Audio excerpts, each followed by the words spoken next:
Namaste everyone. Myself Bharat Sadhwani, a third year MBBS student in JLN Medical College Ajmer. This is my first video on this channel. Now, why am I here? See, we wanted to make a channel for those students who are preparing for NEET to crack NEET. I know NEET nowadays is memory based, but still, if you want your memory to last longer, you gotta back it up with fundamentals and basic concepts. So, let's get started and please support us so that we can support you. So as you can see, हमारा आज का topic है endocrinology. अब endocrinology, what does it mean? It simply means study of endocrine system. Endocrine system की study को हम क्या बोलते हैं? एंडोक्राइनोलॉजी. सिंपल. एंडोक्राइन सिस्टम की बात करते हैं तो मैं आपको नई चीज जानने को मिली कि एंडोक्राइन सिस्टम होता है. What is endocrine system? Endocrine system, it is the orchestra of endocrine glands and diffused tissues and cells that secrete various hormones. Okay, तो एंडोक्राइन सिस्टम क्या होता है? ये जितने भी एंडोक्राइन ग्लैंड्स हैं वो और साथ में कुछ और टिश्यूज और सेल्स हमारी बॉडी में जो कि हार्मोन सिक्रीट करते हैं उनका एक कलेक्शन होता है. That's it. अब यहाँ पे हमें एक और नई चीज पता चली कि एंडोक्राइन ग्लैंड्स. अब एंडोक्राइन ग्लैंड्स क्या होते हैं? See, endocrine glands are ductless glands which produce various chemicals directly into the blood. ये कुछ ग्लैंड्स जो हम एंडोक्राइन ग्लैंड्स की बात कर रहे हैं, ये कुछ पर्टिकुलर स्ट्रक्चर्स होते हैं जो विदाउट एनी डक्ट सिक्रीशंस बनाते हैं और उन्हें स्ट्रेट अवे ब्लड के अंदर पोर कर देते हैं, जो कि एक पर्टिकुलर ऑर्गन पे जाके एक्ट करते हैं जो कि एक डिस्टेंट लोकेशन में होता है एक बॉडी के अंदर. Okay, so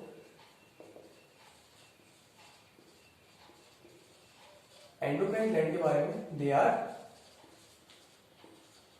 ductless. They produce a particular secretion straight into the blood, and what we call that secretion? We call that secretion hormone. तो जो एंडोक्राइन ग्लैंड्स होते हैं, इनकी जो सिक्रीशन होती है उसे हम बोलते हैं हार्मोन, और ये क्या एक्ट करता है? डिस्टेंट साइड पर जाके एक्ट करता है. So what is a big picture है? मान लेते हैं कि पर्टिकुलर सेल है हमारे एंडोक्राइन ग्लैंड की. ऑब्वियसली उसका न्यूक्लियस है. होगा क्या? ये कुछ केमिकल्स बनाएगा. ओके, हम जानते हैं उस केमिकल का नाम क्या है? हार्मोन. तो उसे हम ऐसे रिप्रेजेंट कर लेते हैं. अब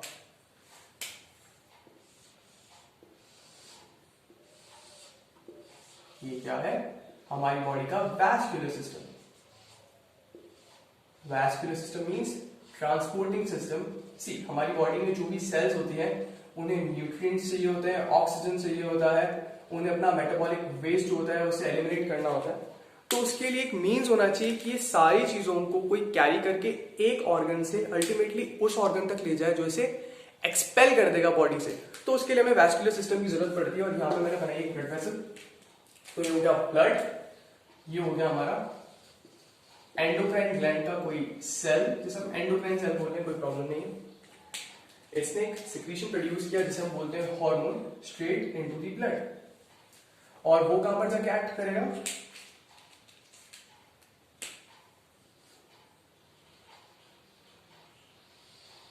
जो हार्मोन्स होते हैं उनके टारगेट सेल्स होते हैं, वो उन पर जाकर एक्ट करते हैं. तो ये हो गया उसका टारगेट सेल. इसने इस एंडोक्राइन सेल ने एक सिक्रीशन प्रोड्यूस किया जिसे हमने हार्मोन बोला. वो ब्लड के थ्रू कहां पर जाएगा? इस डिस्टेंट ऑर्गन पर जाके एक्ट करेगा. और जब एक्ट करेगा तब क्या करेगा? तो वो बायोकेमिकल चेंजेस लेकर आएगा जो किसी भी ऑर्गन की बॉडी के अंदर फिजियोलॉजी को ट्रांसफॉर्म कर देगा. ठीक है, तो ये तो एक बेसिक हमारा जो हमने एक कह सकते हैं पिक्चर क्रिएट कर दिया कि जो भी एंडोक्राइन सिस्टम में हम जितने भी हॉर्मोन्स पढ़ेंगे वो कैसे एक्ट करेंगे, उनका बेसिक स्कीम जो होगा एक्ट करने का वो यही होने वाला है। ओके नेक्स्ट, ठीक है, अब बात करते हैं हम हार्मोन की। अच्छा, ये चीज भी इंपॉर्टेंट है कि जो एंडोक्राइन सिस्टम में हम बात कर रहे हैं, हम जो ग्लैंड्स की बात कर रहे हैं, वो जो हॉर्मोन्स प्रोड्यूस कर रहे हैं वो एक डिस्टेंट टारगेट सेल पे जाके एक्ट कर रहे हैं, डिस्टेंट। ओके, अब हार्मोन की बात करते हैं। सबसे पहले हार्मोन इस वर्ड का एक मीनिंग है, जैसे लाइक हम देखते हैं बायोलॉजी में ऑलमोस्ट जो भी वर्ड्स आते हैं उनका कोई ना कोई मीनिंग होता है बेस्ड ऑन देयर ओरिजिन। तो यहां पे इस वर्ड का मीनिंग होता है टू अराउज। अगर अराउज वर्ड अच्छा नहीं लगता है तो स्टिमुलेट वर्ड का यूज कर सकते हैं। To stimulate means whatever structure hormone is gonna act upon, it's gonna stimulate it to produce various biochemical changes. तो हार्मोन का मतलब क्या हो गया? To arouse. फर्स्ट टाइम इस वर्ड का मेंशन किया था स्टर्लिंग ने, वो अपना कोई लेक्चर डिलीवर कर रहे थे 1905 में, वहां पर उन्होंने इस वर्ड का मेंशन किया था। डेट्स याद करने की हमें जरूरत नहीं है, वो कभी भी एग्जाम में नहीं आती है, ऐसी डेट्स नहीं आती है जो मेंशन नहीं हो टेक्स्ट बुक के अंदर। और स्टर्लिंग ने बैलिस के साथ मिलकर,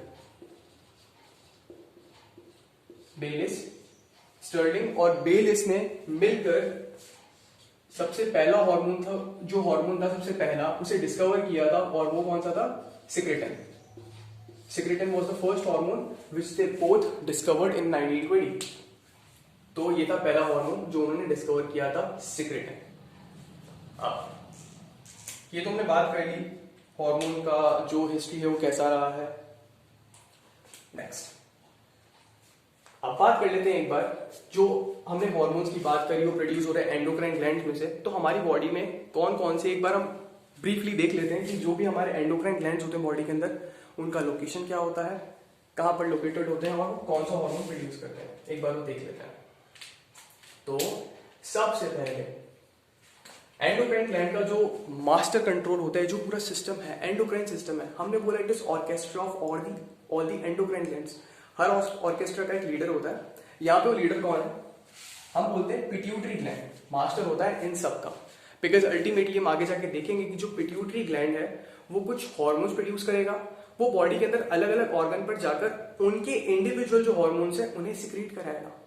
पिट्यूटरी ग्लैंड जो हार्मोन निकलेगा वो बॉडी के दूसरे सेल्स को स्टिमुलेट करेगा और वो अपने हार्मोन्स रिलीज करेंगे। लेकिन पिट्यूटरी ग्लैंड से वो हार्मोन्स निकलेंगे जो दूसरे ऑर्गन्स को स्टिमुलेट करेंगे। वो हार्मोन्स कहां से आते हैं? वो सिग्नल्स या हार्मोन्स आते हैं हाइपोथैलेमस से। तो ये जो मैंने यहाँ पे शीट बनाया है ग्रे मैटर का, ये क्या है? यही है हाइपोथैलेमस। ये जो ग्रे मैटर का शीट बनाया है यहाँ पर, exactly this is hypothalamus. What is grey matter? हम आगे नर्वस सिस्टम में देखेंगे कि जो ग्रे मैटर होता है it is collection of neuronal cell bodies. इसके बारे में हम और डिटेल में आगे देखेंगे। अब यहाँ पर एक और एंडोक्राइन ग्लैंड है जो हमें दिख रहा है, ये है, इसके जस्ट पीछे है पीनियल ग्लैंड। पोस्टीरियरली हमें देखने को मिलेगा यहाँ पर, which is pineal gland. Pineal gland circadian rhythm maintain करता है बॉडी का, मेलाटोनिन सिक्रीट करता है, उसके बारे में आगे बात करेंगे। यहाँ पर एक प्रोजेक्शन है जो हमको देखने को मिल सकता है, ये है पिट्यूटरी ग्लैंड। ये जो यहाँ पर प्रोजेक्शन है ये है पिट्यूटरी ग्लैंड। पिट्यूटरी ग्लैंड के दो पार्ट्स होते हैं, एक होता है न्यूरोहाइपोफिसिस, एक होता है एडेनोहाइपोफिसिस। बात करेंगे हम इसके बारे में। एक बीच में एक और रीजन होता है जिसे हम पार्स इंटरमीडिया भी बोलते हैं, उसके बारे में हम देखेंगे। नेक्स्ट है नेक में। आप ये जो हमने ग्लैंड्स की बात करी, ये ग्लैंड्स कहां पर थे? हेड रीजन के अंदर थे, और बेसिकली ये न्यूरोनल स्ट्रक्चर्स थे। जो हाइपोथैलेमस है वो न्यूरोनल है। पीनियल ग्लैंड का भी जो पार्ट है वो अल्टीमेटली हम आगे जाके इसके बारे में बात करेंगे कि कैसे इसका एवोल्यूशन कैसे हुआ है। तो ये सब कहां पर थे? हेड रीजन में थे। अब जो नेक्स्ट ग्लैंड की हम बात करने वाले हैं वो है नेक रीजन में। ये बटरफ्लाई शेपेड है और ये क्या है? Thyroid gland. This is thyroid gland. Butterfly shaped है थायराइड ग्लैंड। अच्छा, अब यहां से नेक रीजन से हम नीचे आ रहे हैं और यहाँ पे ट्रेकिया के थ्रू, यहाँ पे जहां पे ट्रेकिया बाइफरकेट होता है, ट्रेकिया जहां पे बाइफरकेट होता है वहां पर हमें एक और एंडोक्राइन ग्लैंड देखने को मिल रहा है, वो है थायमस। थायमस थायमोसिन प्रोड्यूस करता है, इम्यूनिटी के लिए बहुत इंपॉर्टेंट होता है। अडल्ट्स के अंदर रिग्रेस हो जाता है आफ्टर प्यूबर्टी, हम देखते हैं, इसके बारे में भी हम बात करने वाले हैं। लेकिन इसके लिए एक इंपॉर्टेंट चीज, सी एग्जाम के अंदर क्वेश्चंस किसी भी टाइप के आ सकते हैं, तो एक पॉसिबल क्वेश्चन जो यहाँ से आ सकता है, आप सारे जितने भी यहाँ पे एंडोक्राइन ग्लैंड्स देख रहे हैं, जो हमने थायराइड देखा वो नेक के अंदर था, जो उससे पहले हमने एंडोक्राइन ग्लैंड्स देखे वो थे हेड रीजन के अंदर। इसके बाद हम जो यहाँ पे देखने वाले हैं एंडोक्राइन ग्लैंड्स, वो होंगे एब्डोमेन और पैल्विक रीजन के अंदर। पैंक्रियास, किडनी के ऊपर जो 2 ग्लैंड्स हैं वो है एड्रीनल ग्लैंड्स। ये कहां पर है? ये एब्डोमेन के अंदर है। लेकिन थाइमस एक ग्लैंड है जो थॉरैक्स के अंदर है। ट्रंक के 2 पार्ट्स होते हैं। जो हमारा ट्रंक होता है, ये रीजन, आप अपने अपर लिम्स को हटा दो, अपर लिम्स को एक्सक्लूड कर दिया, लोअर लिम्स को एक्सक्लूड कर दिया, तो ये जो टॉर्सो वाला रीजन बचता है, ऐसे हम क्या बोलते हैं? ट्रंक बोलते हैं। अब ट्रंक 2 पार्ट्स में डिवाइड होता है। कौन करता है डिवाइड? डायफ्राम। तो ये मैंने यहाँ पे डायफ्राम बनाया जिसको 2 पार्ट्स में डिवाइड करेगा। जो अपर पार्ट है वो है थॉरैक्स और जो लोअर पार्ट है वो है एब्डोमेन। अब जो थॉरैक्स है, थॉरैक्स के अंदर आपको लंग्स देखने को मिलते हैं, हार्ट देखने को मिलता है, और वहीं पर आपको थाइमस देखने को मिल रहा है। So thymus is one such endocrine gland which is located in thorax. I am not saying thymus is the only endocrine gland in the thorax, but it is one such gland which is located in thorax. और कौन कौन से endocrine glands होंगे उनके बारे में आगे बात करेंगे। नेक्स्ट है पैनक्रियाज। ये जो हमने यहाँ पे स्ट्रक्चर बनाया है, ये क्या है? ये है पैनक्रियाज। अब पैनक्रियाज के 2 पार्ट्स होते हैं, एक होता है एंडोक्राइन पार्ट, एक होता है एक्सोक्राइन पार्ट। हम किसकी बात कर रहे हैं यहाँ पर? एंडोक्राइनोलॉजी के अंदर ऑब्वियसली एंडोक्राइन पार्ट की बात कर रहे हैं।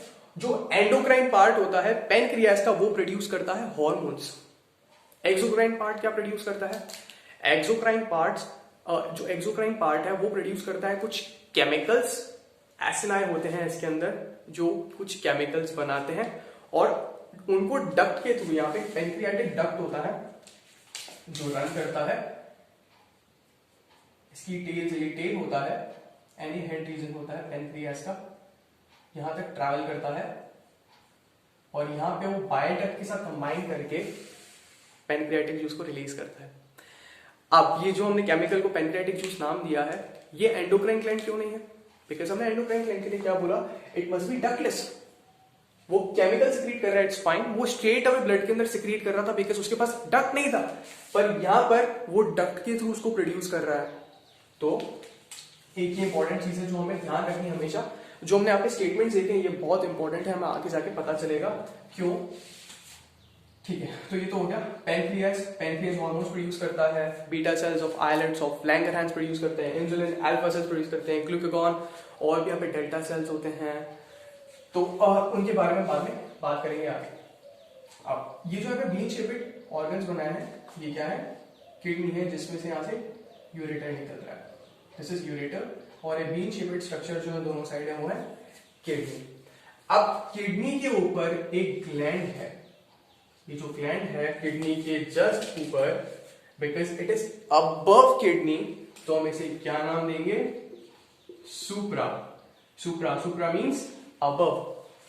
बायोलॉजी के अंदर हम वर्ड यूज करते हैं सुपीरियर, इंफीरियर। सुपीरियर हम तब यूज करते हैं जब हम रिलेटिवली बताना चाहते हैं एक पर्टिकुलर स्ट्रक्चर, एक पर्टिकुलर दूसरी जो भी ऑर्गन के रेफरेंस में हम बोलते हैं उसके ऊपर है। तो यहाँ पे supra means above. Above what? Kidney. Kidney के लिए हम वर्ड यूज करते हैं रीनल, सो ये हो जाएगा supra renal gland. What is this? This is supra renal gland, and इसे हम एड्रीनल ग्लैंड भी बोलते हैं, adrenal gland, adrenal gland. Okay, दोनों साइड है। अब नेक्स्ट हम बात करें, ये तो हो गया एब्डोमेन। अब एब्डोमेन के नीचे हम पैल्विक कैविटी में देखेंगे तो हमें रिप्रोडक्टिव ऑर्गन्स मिलेंगे। अब रिप्रोडक्टिव ऑर्गन्स जो होते हैं ये बहुत इंपॉर्टेंट होते हैं, क्योंकि यहाँ पे जर्म सेल्स, जो गैमीट्स होते हैं वो बनते हैं, साथ में यहाँ पे हॉर्मोन्स भी बनते हैं। जो फीमेल होता है, फीमेल के अंदर जो ओवरी होती है वो प्रोड्यूस करती है एस्ट्रोजन, प्रोजेस्टेरॉन, इनके बारे में हमें पता है। जो ओवरी होती है वो एस्ट्रोजन, प्रोजेस्टेरॉन, एंड्रोजन्स प्रोड्यूस करते हैं। अब अगर फीमेल है तो फीमेल रिप्रोडक्टिव ऑर्गन्स होंगे, ओवरी होगा, मेल है तो टेस्टिस होगा। जो टेस्टिस होता है वो क्या करता है, टेस्टिस में बनते हैं एंड्रोजन्स, टेस्टिस में बनते हैं एंड्रोजन्स। और एंड्रोजन्स हमें पता है, हम कॉमनली सारे मेल हार्मोन्स के लिए कलेक्टिव वर्ड यूज करते हैं एंड्रोजन्स, जिसमें से एक प्रिडोमिनेंट एंड्रोजन होता है टेस्टोस्टेरोन। ठीक है, तो ये तो बेसिकली हमने सारे एंडोक्राइन ग्लैंड्स देख लिया, उनका लोकेशन देख लिया रिलेटिव टू वन अनदर। अब नेक्स्ट, अब यहां से इंपॉर्टेंट चीज हम बात करने वाले हैं हार्मोन की। हम एक बार फिर से हार्मोन पर आएंगे और बात करेंगे हार्मोन का एक डेफिनेशन है, जो हमारे टेक्स्ट बुक में इसका डेफिनेशन है वो है they are non nutrient chemicals produced in trace amounts. तो ये नॉन न्यूट्रिएंट होते हैं और ट्रेस अमाउंट्स में प्रोड्यूस होते हैं। अब ट्रेस अमाउंट्स प्रोड्यूस होते हैं, इसके बारे में एक बार देख लेते हैं। ट्रेस अमाउंट्स मतलब बहुत कम अमाउंट्स में प्रोड्यूस होते हैं hormones, they are non nutrient. Okay, जब ट्रेस अमाउंट्स में प्रोड्यूस हो रहे हैं तो ट्रेस अमाउंट कितना छोटा है, कितना कम है amount, I will give you an idea about that thing कि कितना कम इनका कंसेंट्रेशन होता है। जो बोल रहे ट्रेस अमाउंट्स, इनका कंसेंट्रेशन होता है ऑलमोस्ट पाइकोग्राम टू माइक्रोग्राम पर ml of blood. Obviously endocrine gland है, उसकी सेल्स हार्मोन को प्रोड्यूस करती है और ब्लड में डालती है। जब ब्लड में उसको डालती है तो उसका कंसेंट्रेशन कितना होता है ब्लड के अंदर, वो हमें यहां से पता चल रहा है। कितना होता है, ऑलमोस्ट पाइकोग्राम टू माइक्रोग्राम होता है। पाइकोग्राम मतलब 10 to the power minus 12 grams, microgram means 10 to the power minus 6 grams. ये इतना छोटा होता है, इतने कम कंसेंट्रेशन के अंदर यहाँ पर ये हार्मोन सिक्रीट होते हैं। अब इसका एक एग्जांपल मैं आपको बताता हूँ। एक हार्मोन होता है जिसे हम बोलते हैं ग्रोथ हार्मोन। जो ग्रोथ हार्मोन होता है उसका जो नॉर्मल कंसेंट्रेशन होता है, नॉर्मल कंसेंट्रेशन एक अडल्ट के अंदर वो होता है 1.6 to 3 नैनोग्राम पर ml। सिर्फ इतना सा कंसेंट्रेशन होता है ग्रोथ हार्मोन का एक अडल्ट के अंदर। ग्रोथ हार्मोन का फंक्शन हमें उसके नाम से पता चल रहा है, ओवरऑल ग्रोथ कराता है बॉडी का। अब ये कंसेंट्रेशन चेंज भी हो सकता है, ऑलमोस्ट जो कंडीशंस होती है जब वेरी करती है उसके हिसाब से चेंज भी होता है। अब एक बार इसके बारे में भी हम बात करेंगे। सबसे पहले इसे हम केमिकल कंट्रोल एंड कोऑर्डिनेशन बोलते हैं, एंडोक्राइनोलॉजी को। हम ऐसा क्यों बोलते हैं, see control and coordination. Coordination कैसे, फॉर एग्जाम्पल आपने खाना खाया, खाना खाने के बाद जो कार्ब्स ब्लड के अंदर एब्सॉर्ब होते हैं, कार्बोहाइड्रेट्स, वो ऑल ऑफ सडन जो ब्लड ग्लूकोज लेवल होता है उसे बढ़ा देते हैं। जब ब्लड ग्लूकोज लेवल बढ़ जाएगा तो उस कंडीशन को हम क्या बोलते हैं, एक बार मैं उसे यहाँ पे मेंशन कर देता हूं, उसे हम बोलते हैं हाइपरग्लाइसीमिया। ये एक एग्जांपल है कि हम इसे केमिकल कंट्रोल एंड कोऑर्डिनेशन क्यों बोलते हैं, जो कि ज्यादातर लोगों को पता ही नहीं होता हम क्यों बोलते हैं इसको। हाइपरग्लाइसीमिया हो गया, हाइपर मींस हाइपर वर्ड जहां पर भी है तो उसका मतलब क्या होता है, बहुत ज्यादा, something really high, higher than normal values बोल देते हैं, हाई बोल देते हैं। Glyc word is for glucose and aemia word जहां पर भी आ जाए उसका मतलब होता है ब्लड। अब अगर इसे कंबाइन करें तो इसका मतलब क्या है, hyperglycaemia means high blood glucose. मतलब जब भी ब्लड के अंदर ग्लूकोज का कंसेंट्रेशन बहुत ज्यादा होगा तो उस कंडीशन को हम क्या बोलेंगे, हाइपरग्लाइसीमिया। जहां पर भी सफिक्स ईमिया आ जाए तो मतलब वो ब्लड से रिलेटेड है। For example ischaemia means low blood flow to an particular organ. Aemia word जहां पर भी आ जाएगा, बेसिकली हम बाद में प्रोटीनिया की बात, प्रोटीनीमिया की बात करेंगे, हाइप्रोटीनीमिया, हाइपरप्रोटीनीमिया। तुम क्या बोलना चाहते हैं, hypoproteinaemia means, hypo means hyper का मतलब अगर ज्यादा होता है तो हाइपो का मतलब इसलिए लो होगा। हाइपो मींस लो, प्रोटीन से हमें पता चल रहा है हम प्रोटीन की बात कर रहे हैं। Anaemia means in blood, so it is low blood protein levels.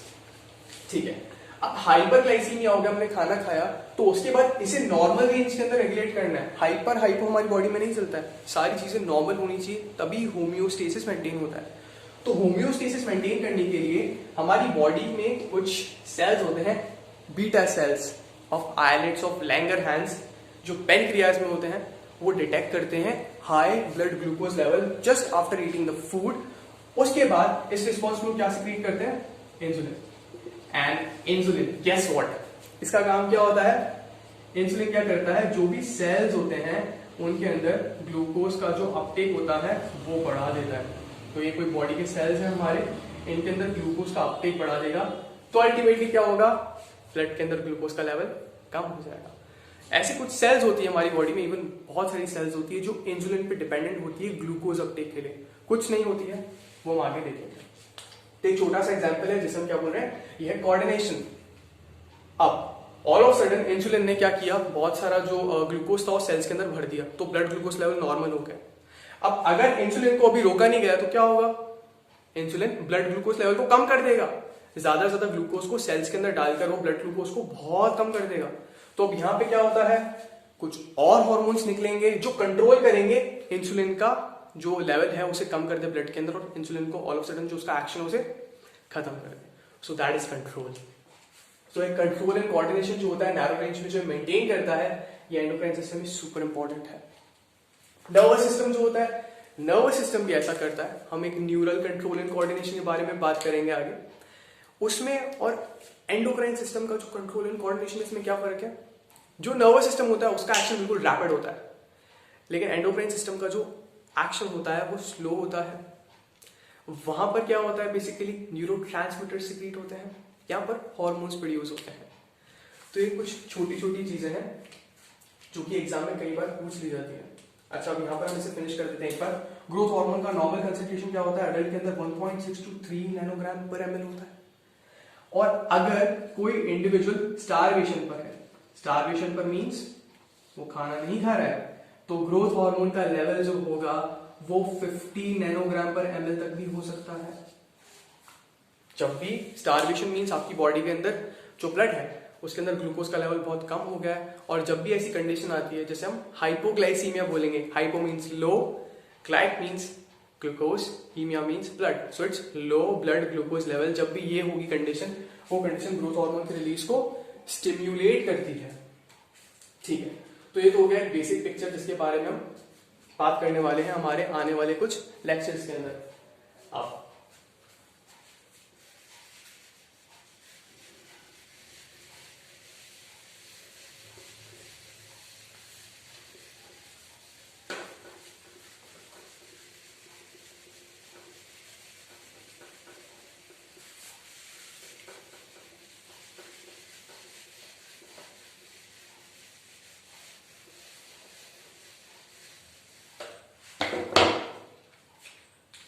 Next हम बात करने वाले हैं, अब हम पूरे चैप्टर में इस पिक्चर को लेकर चलेंगे कि एक एंडोक्राइन सेल है, उसने हार्मोन को निकाला, ब्लड के अंदर डाला, और वो ब्लड से टारगेट सेल पे जाके एक्ट करता है। तो पहली चीज, जो एंडोक्राइन सेल है उसे हार्मोन रिलीज करना है, तो उसके लिए उसे हार्मोन बनाना पड़ेगा। अब हार्मोन बनता कैसे? Synthesis of hormone. ये कुछ फंडामेंटल्स हैं, अगर हमें ये पता होगा तो आगे जाकर हमारे बहुत सारे जो कंसेप्ट्स हैं वो बहुत जल्दी क्लियर हो जाएंगे, एंड अल्टीमेटली वो हमें एग्जाम में बेनिफिट करेंगे। तो सबसे पहले ये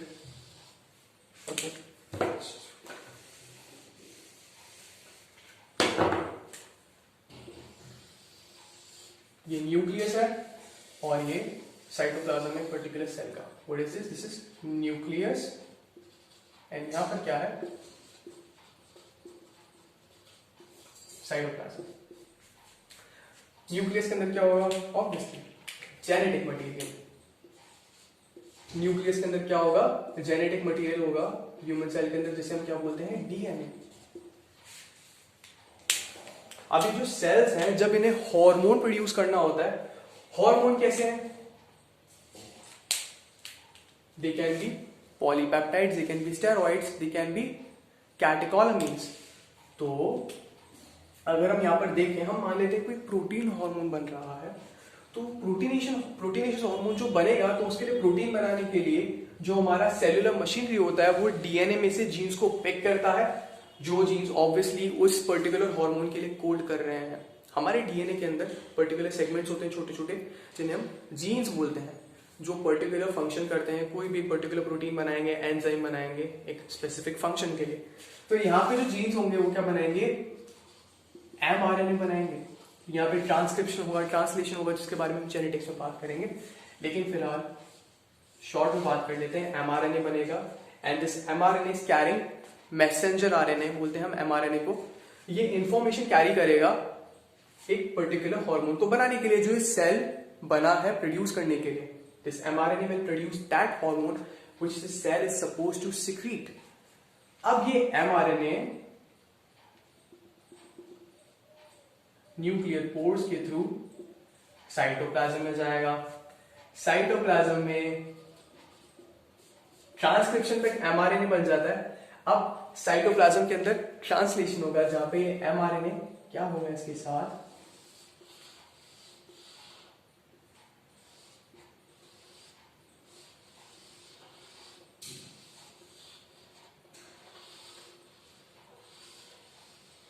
ये क्या बना है मैंने,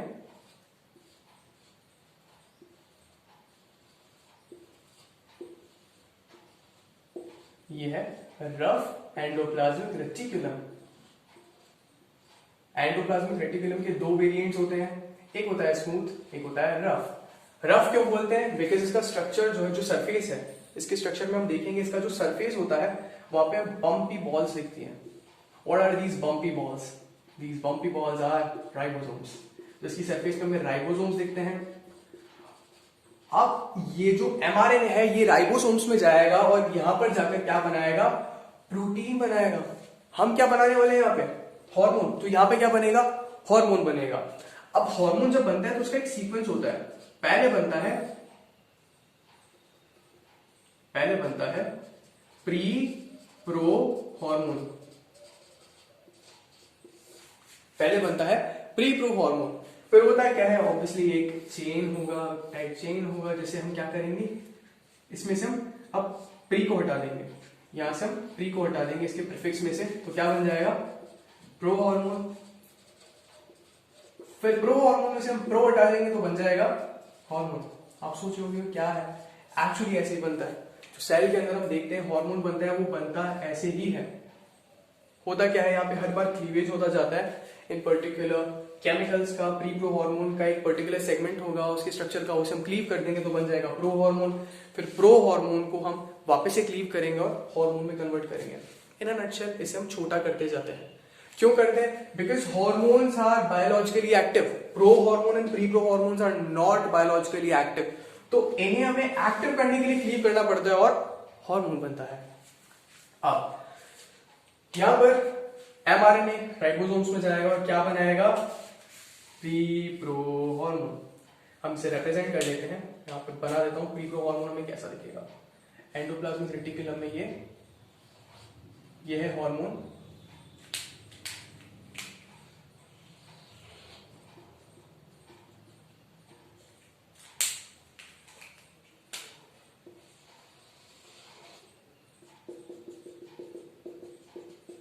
ये क्या है, pre pro hormone. This is pre pro hormone.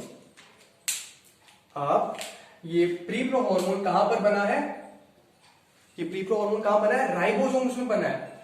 अब राइबोसोम से कहां जाएगा, सीधे राइबोसोम तो यहीं पर ही है, ये राइबोसोम से कहां पे स्लिप कर जाएगा, this must be on ribosome. ये राइबोसोम में प्री प्रो हार्मोन बना है, ये कहां जाएगा, एंडोप्लाज्मिक रेटिकुलम में जाएगा यहां पर। और एंडोप्लाज्मिक रेटिकुलम में क्या बन जाएगा, ये क्या था, pre pro hormone. What was that, was pre pro hormone. ये एंडोप्लाज्मिक रेटिकुलम में जाएगा ER और क्या बन जाएगा, you guess it right, it will become pro hormone. ये क्या है, ये है प्रो हार्मोन। हमने इसमें से प्री हटा दिया। सिंपल। अब नेक्स्ट है कि यहां से कहां जाएगा, ये यहां से जाएगा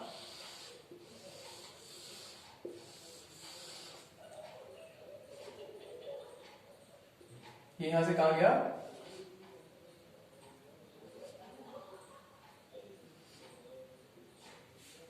गोल्जी अपैरेटस में। गोल्जी अपैरेटस में क्या होगा, ये प्रो हार्मोन कन्वर्ट हो जाएगा प्रो हार्मोन, ये प्रो हार्मोन कन्वर्ट हो जाएगा स्ट्रेट अवे हार्मोन के अंदर। अब ये हार्मोन्स को कहां पैकेज करते हैं गोल्जी बॉडीज? वेसाइकल्स के अंदर। यहाँ पर गोल्जी बॉडीज में ये वेसाइकल्स के अंदर इनको पैकेज कर देता है, और फिर उसके बाद जब भी स्टिमुलाई आता है, ये वेसाइकल्स यहाँ पर सेल के अंदर कंसेंट्रेटेड रहती है, और जब भी इस सेल को हम स्टिमुलेट करते हैं, कोई भी सिग्नल आता है जिसकी वजह से हार्मोन निकलना चाहिए, जैसे लाइक हमने बात करी थी हाइपोग्लाइसीमिया, स्टारवेशन की स्टेट के अंदर ग्रोथ हार्मोन निकलता है। तो जो सेल्स ग्रोथ हार्मोन प्रोड्यूस करती है, जिन्हें हम सोमैटोट्रोप्स बोलते हैं, एंटीरियर पिट्यूटरी की सेल्स होती है, उनके अंदर क्या होगा, जैसे ही हाइपोग्लाइसीमिया होगा तो सेल को सिग्नल मिलेगा कि हमें अब इसे प्रोड्यूस करना है, हाइपोग्लाइसीमिया हो गया, ग्रोथ हार्मोन को रिलीज करना है ताकि इसे रिवर्ट कर सकें, ब्लड ग्लूकोज कंसंट्रेशन को नॉर्मल ला सकें। तो उसके लिए वो सिग्नल आएगा, और जो वेसाइकल्स हैं जिनके अंदर हार्मोन कंसंट्रेटेड होगा, वो by the process of exocytosis उन हार्मोन्स को रिलीज कर देंगे, कहां पर? ब्लड स्ट्रीम के अंदर। So this is how hormones are synthesized and secreted in response to any stimulus। ठीक है, अब ये हमने एक बार देख लिया, ये बेसिकली एक हार्मोन पर्टिकुलर कैसे बनता है। अब इसका एक एग्जांपल भी देख लेते हैं जल्दी से। यहाँ पे जो इंसुलिन होता है, सबसे पहले जो इंसुलिन बनता है, अगेन वो भी बीटा सेल्स में बनता है, एमआरएनए बनेगा। इंसुलिन पॉलीपेप्टाइड है, तो बीटा सेल्स में क्या होगा, एमआरएनए बनेगा, वहां से वो कहां पर जाएगा, राइबोसोम में जाएगा, और प्री प्रो हार्मोन बनेगा। तो जो इंसुलिन होता है उसका स्ट्रक्चर कुछ ऐसा होता है।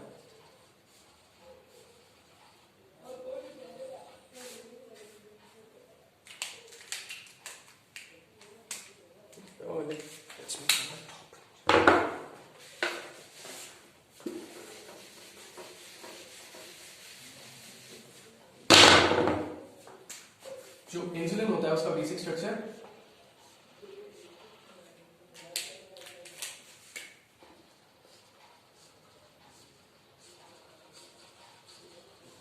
ऐसा होता है।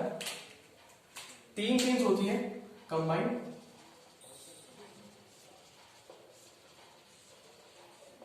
और ये इंसुलिन नहीं है, ये है pro insulin. What is this is pro insulin. जो ग्रीन कलर का है वो है ए चेन, जो ब्लैक कलर का है वो है बी चेन, ये पैप्टाइड चेन्स है, और जो रेड कलर का है वो है C chain. C chain, C peptide also means connecting peptide. तो अच्छा, कनेक्टेड होते हैं एक दूसरे से डाइसल्फाइड बॉन्ड से।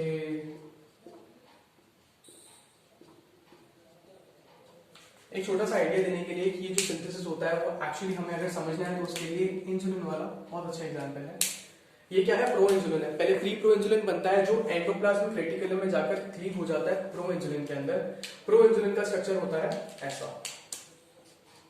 अब क्या होता है, जब भी इंसुलिन प्रोड्यूस करना होता है तो यहां से जो सी पेप्टाइड होता है इसका, ये रिमूव हो जाता है। जो सी पेप्टाइड होगा वो यहां से रिमूव हो जाएगा, और हमें क्या मिल जाएगा,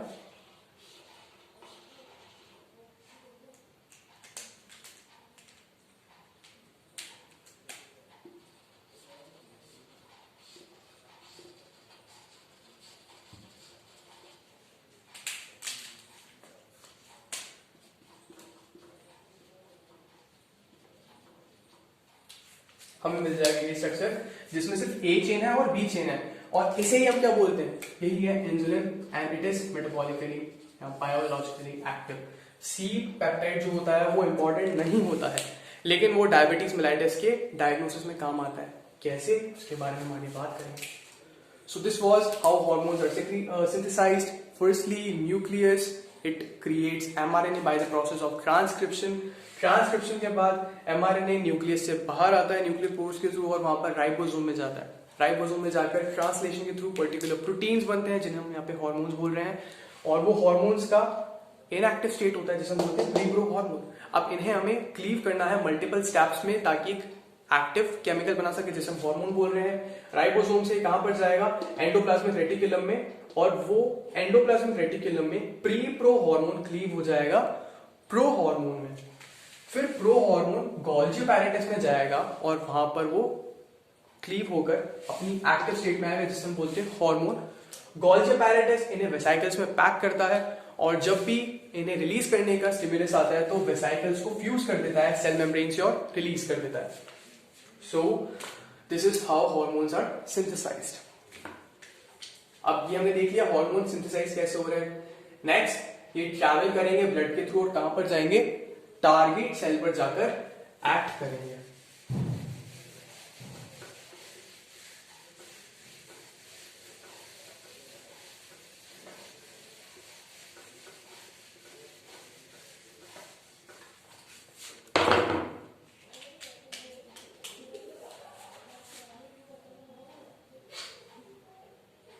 ओके तो होगा क्या, ये बना है मैंने हार्मोन और ये है हमारा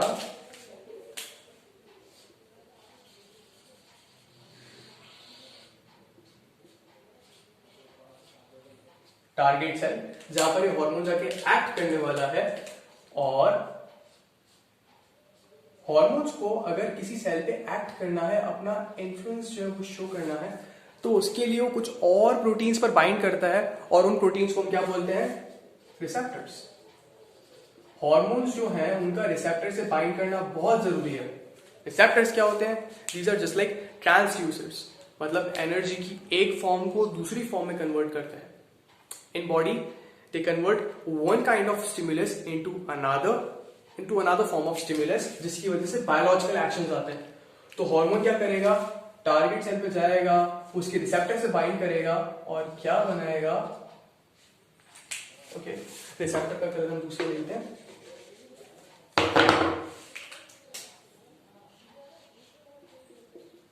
ग्रीन ले लेते हैं। तो ये हार्मोन रिसेप्टर पे बाइंड करेगा और क्या बना देगा, इसे हम क्या बोलते हैं, हार्मोन जब भी रिसेप्टर से बाइंड करता है तो स्ट्रक्चर को हम क्या बोलते हैं,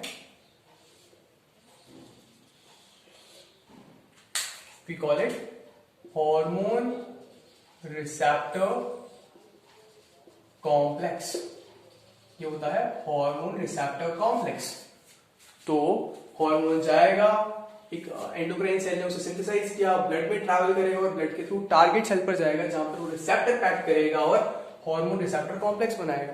and this hormone receptor complex brings about biochemical changes.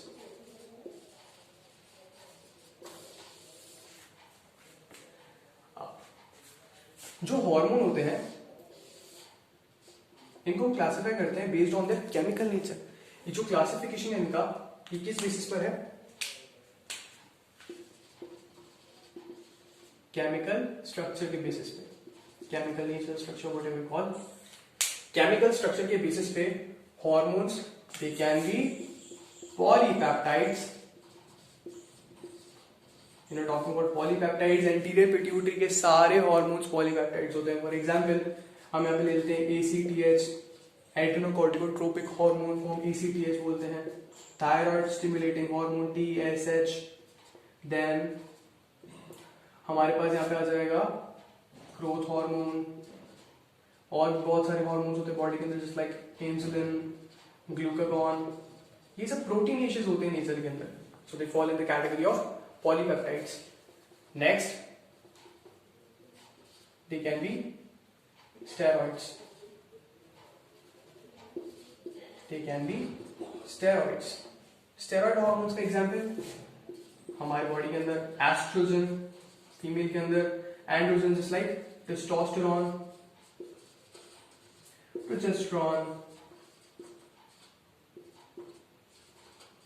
And all the hormones of adrenal cortex, इसके अंदर एल्डोस्टेरोन आता है, कॉर्टिसोल आता है, ये सब स्टेरॉइड्स है। तो ये हो गया सेकंड क्लासिफिकेशन। कुछ होते हैं अमीन डेरिवेटिव्स। अमीन डेरिवेटिव्स में भी मैंने दो पार्ट्स में डिवाइड करूंगा। एक के अंदर मैं सिर्फ रखूंगा थायरॉक्सिन को, जिन्हें हम आयोडोथायरोनिन्स भी बोलते हैं। जो थायरॉक्सिन होता है, थायरॉक्सिन इज थायराइड हार्मोन, जिसे हम आयोडोथायरोनिन भी बोलते हैं। इसके आगे हम आगे बात करेंगे। इन्हें मैंने क्यों डिवाइड किया अलग, यहाँ पे अच्छा दूसरी कैटेगरी में रख रहा हूं नॉरएपिनेफ्रिन, एपिनेफ्रिन। नॉरएपिनेफ्रिन को नॉरएड्रेनालिन भी बोलते हैं, एपिनेफ्रिन को एड्रेनालिन भी बोलते हैं। They are secreted from adrenal medulla और डोपामिन। अच्छा, डोपामिन क्यों? डोपामिन भी हार्मोन होता है। यस, डोपामिन न्यूरोट्रांसमीटर भी होता है, हार्मोन भी होता है। जो प्रोलैक्टिन इनहिबिटर फैक्टर होता है, प्रोलैक्टिन इनहिबिटिंग फैक्टर जो होता है वही डोपामिन होता है। सो केमिकल स्ट्रक्चर के बेसिस पे hormones, they can be polypeptides, they can be steroids, they can be amine derivatives. Okay, अब जो रिसेप्टर्स होते हैं, रिसेप्टर्स को भी हम क्लासिफाई करते हैं। Receptors, they can B intracellular as well as membrane bound। नाम से पता चल रहा है जो रिसेप्टर्स सेल सरफेस पे होंगे उन्हें हम बोलेंगे मेम्ब्रेन बाउंड। तो जो एग्जांपल में मैंने यहाँ पे रिसेप्टर बनाया, सेल की मेम्ब्रेन पे जो रिसेप्टर है बाहर की तरफ, ये क्या होगा? मेम्ब्रेन बाउंड रिसेप्टर का एग्जांपल होगा। कुछ सेल्स के अंदर जो रिसेप्टर्स होते हैं वो सेल के बिल्कुल अंदर होते हैं। सेल के अंदर मतलब they can be in the cytoplasm और they can be in the nucleus. तो वो हम पढ़ेंगे आगे, mechanism of action of hormones के अंदर। सो आज के लिए इतना ही। हमने आज क्या देखा? आज हमने देखा जो हॉर्मोन्स होते हैं एंडोक्राइन सिस्टम, एंडोक्राइन ग्लैंड से मिलकर बना होता है, और कुछ अलग ऑर्गन्स होते हैं हमारी बॉडी में which have propensity to secrete hormones. GI tract हो गया, किडनीज हो गया, हार्ट हो गया, जिनके बारे में हम सबसेक्वेंट लेक्चर्स में बात करेंगे। फिर जो एंडोक्राइन ग्लैंड्स होते हैं वो एक केमिकल प्रोड्यूस करते हैं जिन्हें वो स्ट्रेट अवे ब्लड के अंदर डालते हैं, बिकॉज दे लैक डक्ट्स, तो स्ट्रेट अवे उसे ब्लड के अंदर डाल देते हैं और ब्लड के थ्रू ट्रैवल करके अपने अलग अलग टारगेट सेल्स पर जाके पहुंचते हैं। अब हॉर्मोन्स बनते कैसे? हॉर्मोन्स बॉडी के अंदर बनते हैं सिंपली न्यूक्लियस के अंदर एमआरएनए बनेगा, एमआरएनए से प्री प्रो हार्मोन बनेगा, उसके बाद pre pro hormone endoplasmic reticulum के अंदर क्लीव होगा, प्रो हार्मोन बनेगा, प्रो हार्मोन गोल्जी अपैरेटस के अंदर अल्टीमेटली हार्मोन के अंदर क्लीव हो जाएगा और वेसाइकल्स के अंदर उसे फ्यूज कर देते हैं। जब भी सिग्नल आता है रिलीज का, एक्सोसाइटोसिस से उसे रिलीज कर देते हैं। नेक्स्ट हमने देखा जो हार्मोन्स होते हैं वो ट्रेस अमाउंट्स में प्रोड्यूस होते हैं।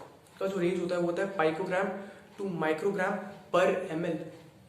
तो इतनी ट्रेस अमाउंट्स में प्रोड्यूस होते हैं। और उसके बाद हमने बात करी थी जो हार्मोन होते हैं वो कैसे टारगेट पर जाकर अपना एक्शन दिखाते हैं। एक्शन दिखाने के लिए जरूरी है कि वो एक रिसेप्टर पे बाइंड करें जो कि एक अलग तरीके का ही प्रोटीन होता है। जब वो रिसेप्टर पे बाइंड करते हैं तो हार्मोन रिसेप्टर कॉम्प्लेक्स बनता है और हार्मोन रिसेप्टर कॉम्प्लेक्स ही बायोकेमिकल जो रिएक्शन और जो बायोकेमिकल इफेक्ट्स होते हैं हार्मोन के वो प्रोड्यूस करता है। सो that is all for today. Thank you.